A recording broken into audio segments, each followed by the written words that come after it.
esta parte es tal vez el meollo del asunto.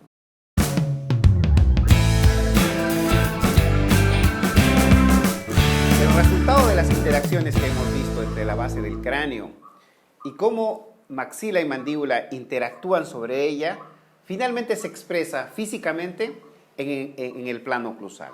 Y recordemos que el plano oclusal, este que vemos acá, el plano oclusal, cuando nosotros lo vemos de perfil, lo vemos así, ¿de acuerdo? Acá está el plano oclusal.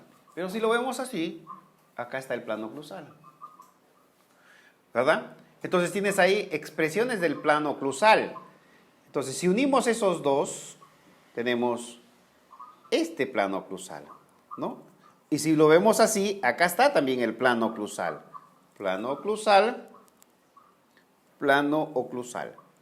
¿Ok? En los tres planos del espacio hay un plano oclusal. Ese plano oclusal es el resultado de la interacción entre la base del cráneo, el complejo nasomaxilar y el complejo cráneo cérvico-mandibular. Y recuerden que todos estos están insertados con músculos. Los músculos actúan y actúan para funcionar. Me refiero a que la función hacia el órgano, la función masticatoria, que es la que mayor cantidad de músculos mueve, pero también está la función mímica, la función de sonreír, la función del estar triste. Es decir, el conjunto de expresiones faciales son las que también van a moldear ese plano oclusal. Pero la que tiene, a mi entender, la mayor cantidad de vectores es la función masticatoria. Y esa función masticatoria tiene que ser simétrica, es decir, la misma cantidad de energía se debe desplegar en el lado derecho como la energía que se va a desplegar en el lado izquierdo. Entonces, esta va a permitir que la línea media se mantenga en su sitio. Y también el crecimiento del mentón, el crecimiento de la base maxilar, el crecimiento de la nariz, de la punta de la nariz. Entonces, ustedes van a darse cuenta que esta musculatura va a ser de vital importancia para que el plano oclusal se mantenga. Entonces, en base a esto, señores, diremos que genéticamente los pacientes con un crecimiento de patrón normal, clase 1, generan un plano oclusal visto sagitalmente, así como lo ven acá, con ligera inclinación, ¿verdad? Aproximándose al centro de la rama. En cefalometría de Enrique diremos que el plano oclusal se acerca a chi. Eso permite un crecimiento, fíjate, lineal del gonium. También un crecimiento lineal de natium y del punto B, que se puede expresar en este tipo de crecimiento, así, lineal, en una sola dirección, que es hacia abajo y hacia adelante de todos aquellos que tengan que ver con el sector anterior, y hacia abajo y hacia atrás de cóndilo y de gonium. Entonces, si crece gonium y crece también condilio, este va a crecer de tal manera que rotacionalmente el cóndilo se dirija de esta manera. Entonces, va a haber una rotación de la mandíbula en esta dirección. Y el plano oclusal se va a expresar así. En un paciente de clase 2, fíjense, el crecimiento lineal se ve truncado.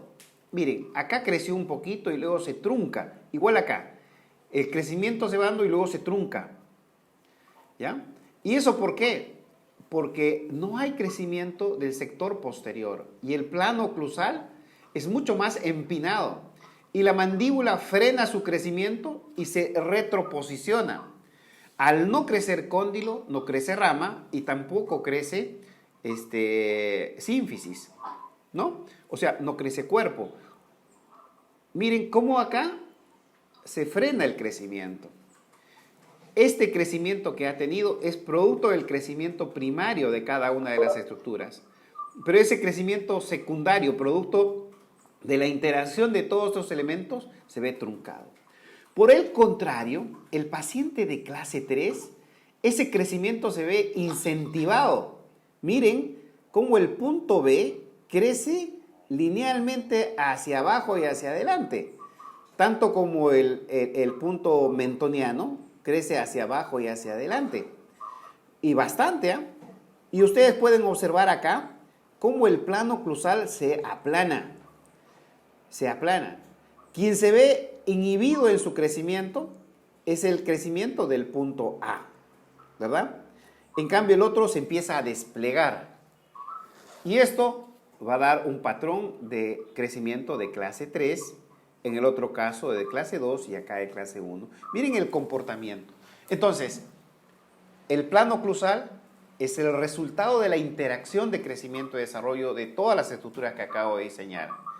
Y se entiende que para un paciente de clase 1, el plano oclusal, ¿no?, va acompasado en su crecimiento con el crecimiento anterior y posterior, manteniendo una inclinación que se dirige al centro de la rama, que vendría a ser espina de Spix o chi.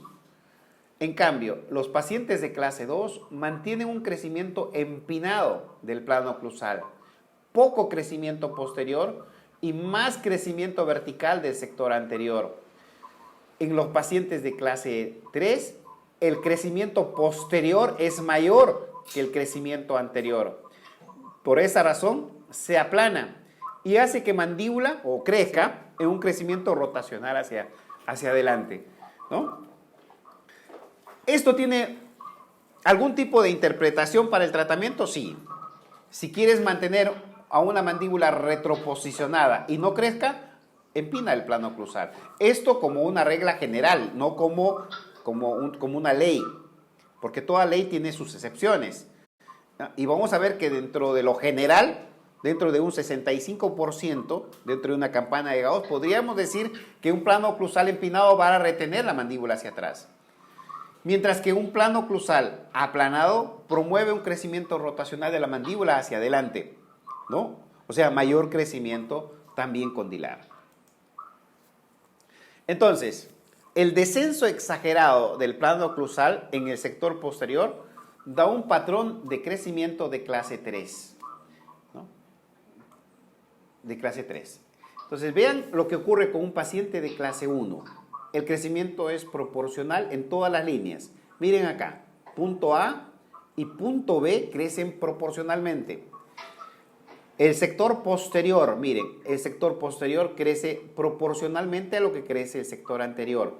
Siempre el sector anterior un poquito más que el posterior, por eso se mantiene una inclinación. Esa es la inclinación sagital del plano oclusal.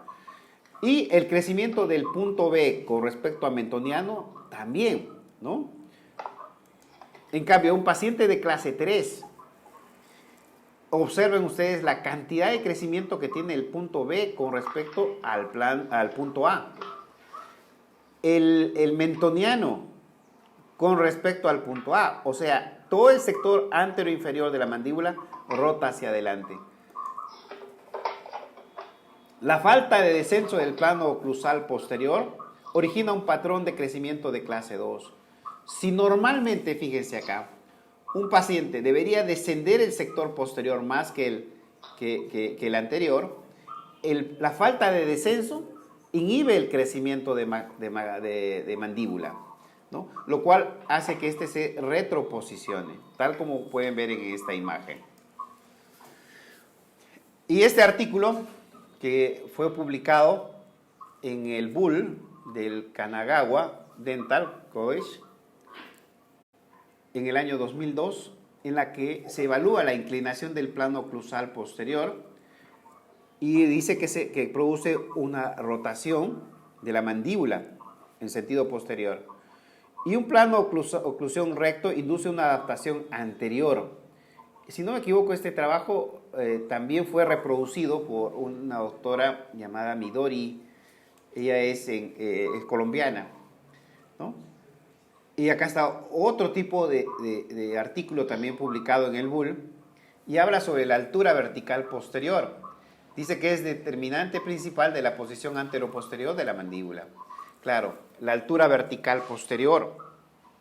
Si desciende más el sector posterior, mandíbula rota hacia adelante.